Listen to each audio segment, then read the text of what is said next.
Here's an explanation for the answer to final exam, question number 58, in Alternative Energy Demystified 2nd edition. If you have the printed book, please see page 322. In a maglev train, that's a magnetic levitation type of train, also called maglev for short, acceleration and deceleration are provided by what? Well, the key words here are acceleration and deceleration, speeding up or slowing down. In order to speed a train up, you need a motor. So you might get the idea that the correct choice is A. What about deceleration? Well, you can do that in a train with a motor too, by simply reversing the magnetic fields that work inside the motor so that the motor resists the forward motion of the train rather than assisting it. So the correct answer is indeed A, linear motors. Those are a special type of motor. Instead of going round and round, a linear motor works in a straight line. That's where the term linear comes from. The other answers are more or less, they may be relevant to magnetic levitation trains, or some of them are. Gasoline engines, no, that's completely irrelevant, so C is completely off. Choice B, diamagnetic tracks. Well, there might someday be diamagnetic train tracks, but they would provide the levitation, not the acceleration and the deceleration.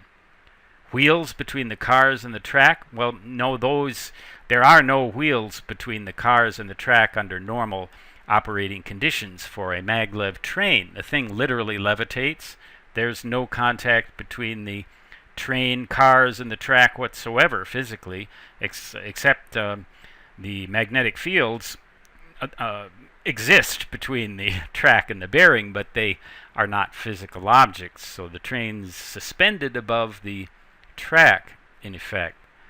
But these wheels may be necessary in the event of a power failure so that the train doesn't just fall onto the track and damage both the train cars and the track. But these wheels do not have anything to do with accelerating or decelerating the train. Choice E, superconducting permanent magnets. Well, no, there's no relevance there in regards to acceleration and deceleration. And I believe that electromagnets are used in maglev trains. Permanent magnets would just be too expensive. But let's look